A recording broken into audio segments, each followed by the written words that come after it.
Hey guys, classichomer here. Welcome to my next Let's Play. Let's play Mega Man 4. And this game, unlike the others, well, I suppose 2, but unlike 1 and 3, has a actual backstory that leads up to what's going on. However, it is just a retelling of what happened in the other 3 games. However, it does have amazing title music.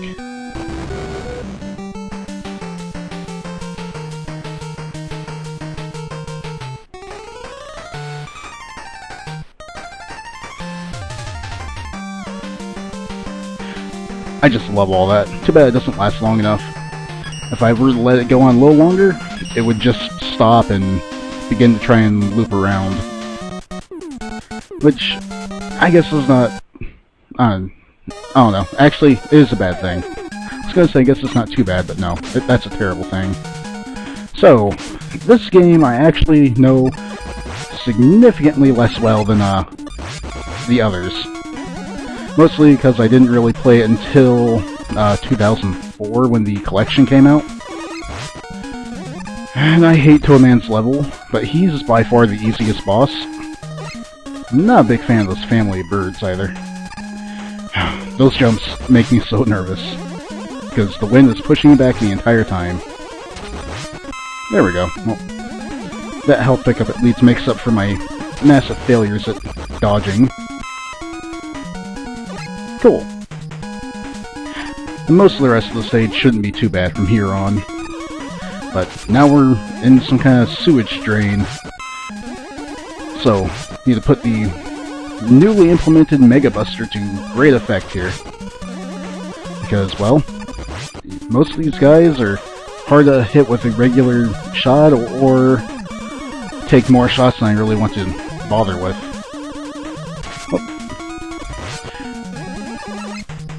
There we go. I don't know. Well, maybe they aren't that hard to hit.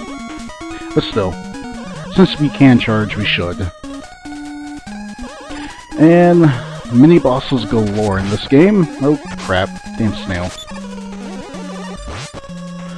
Yeah, he's gonna shoot his eyes out, or bombs.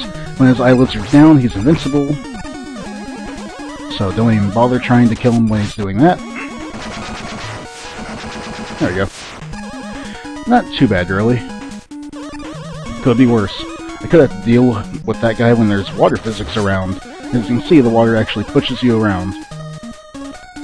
Ah, damn it!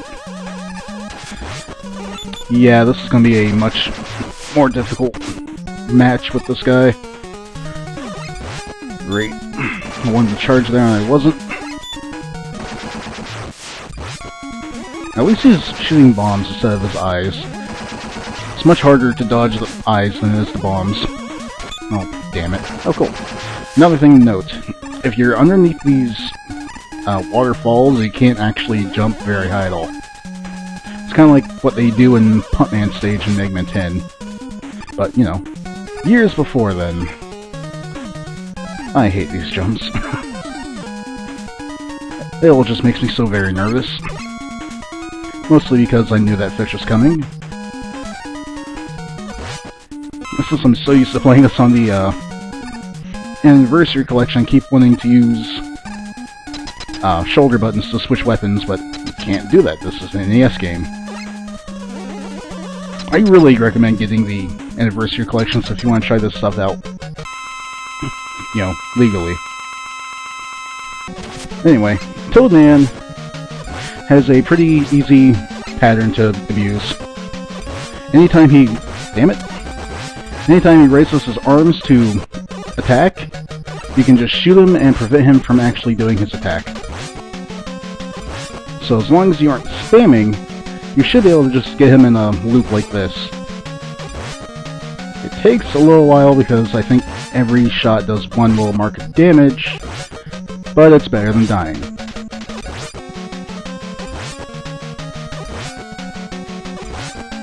There you go. You can see before he was jumping around because I was shooting too much.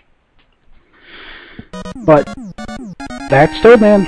He's sort of a wuss. I mean, what do you really expect from a toad person? I don't know. I've never really thought of toads as being very threatening. Unless they're poisonous. Or they turn you into a toad. And the Rush Marine returns to this game. And it's about as useless as it was before. Well, make sure you don't hit continue because you'll be put back into the same stage you just finished.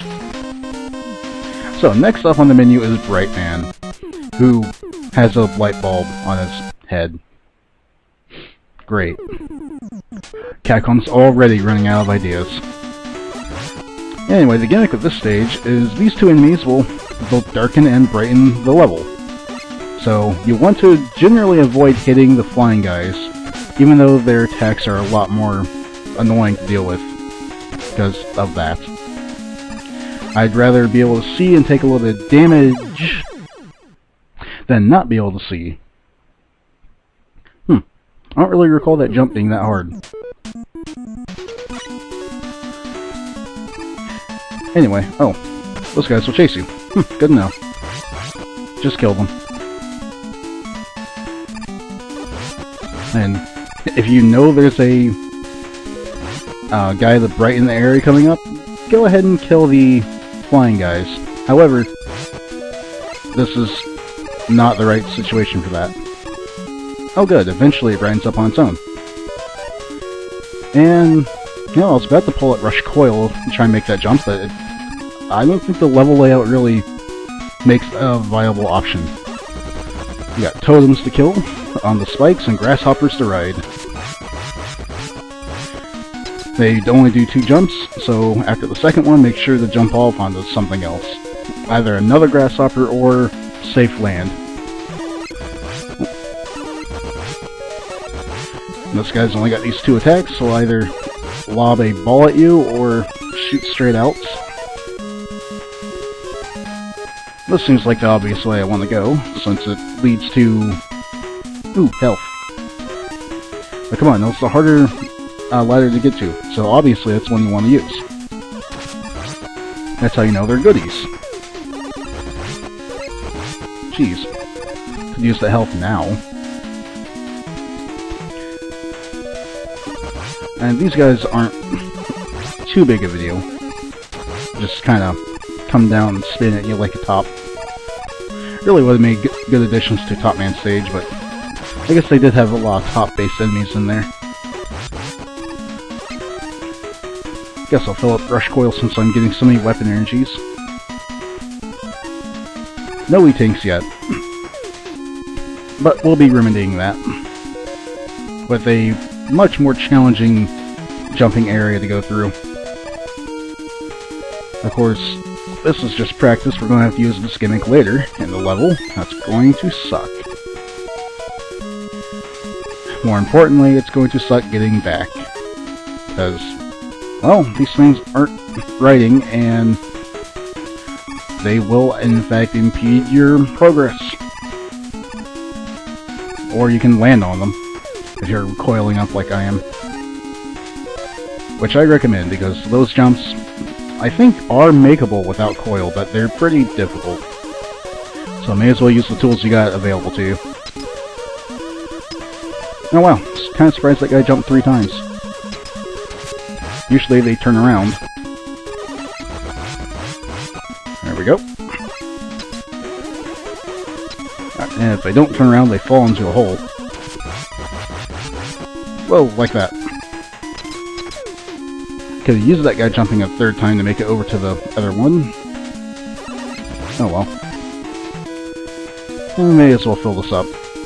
I'm not going to need the weapon energy for anything else. That's wonderful, game.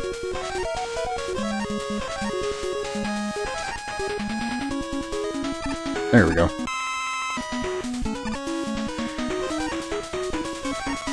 Alright. This is going to be the part of the stage I don't like.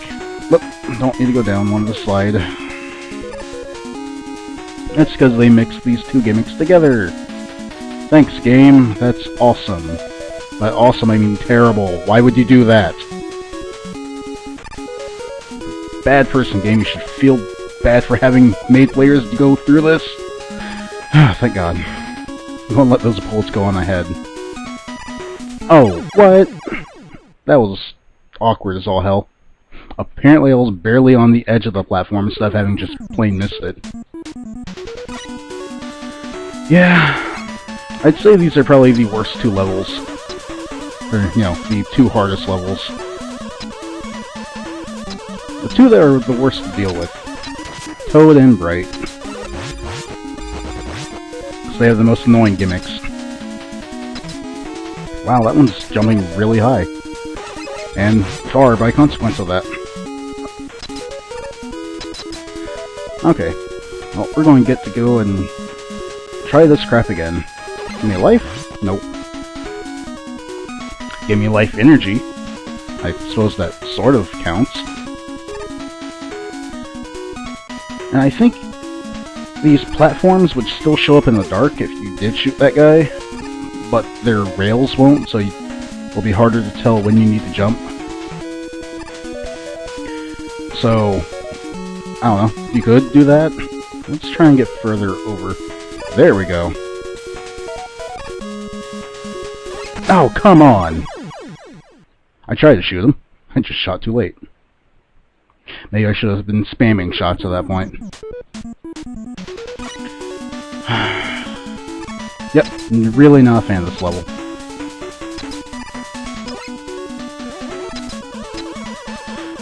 The game's pretty cool, but this level just... Oh man. I'm not gonna say it's bad because it's hard. I'm just gonna complain about the hoops they make you go through. Nope. Almost screw that up. So, third time's a charm? Maybe? If I'm lucky.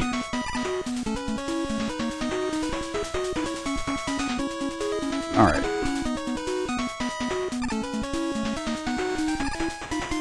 Being a little quiet here because I'm concentrating at this point because I really don't want to have to do this again. So I failed that many times, I'm probably just going to stop the video and start a new one. There we go. Whoa, whoa!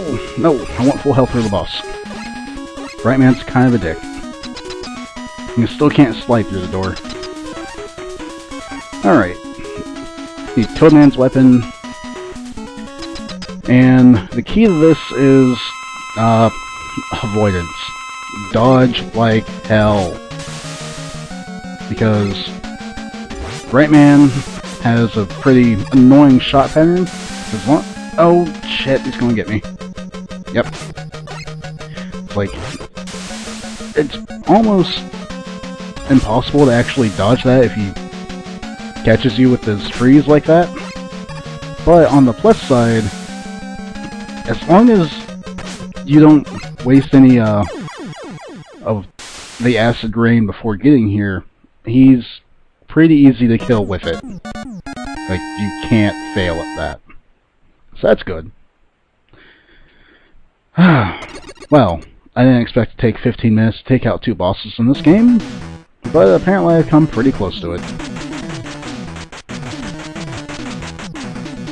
And now we get the Flash Stopper, which is an upgrade to the, what was it, Time Stop or whatever from Flashman from Mega Man 2. So, next time on Let's Play Mega Man 4, we're going to take out Pharaoh Man. classichomer signing out. See you guys later.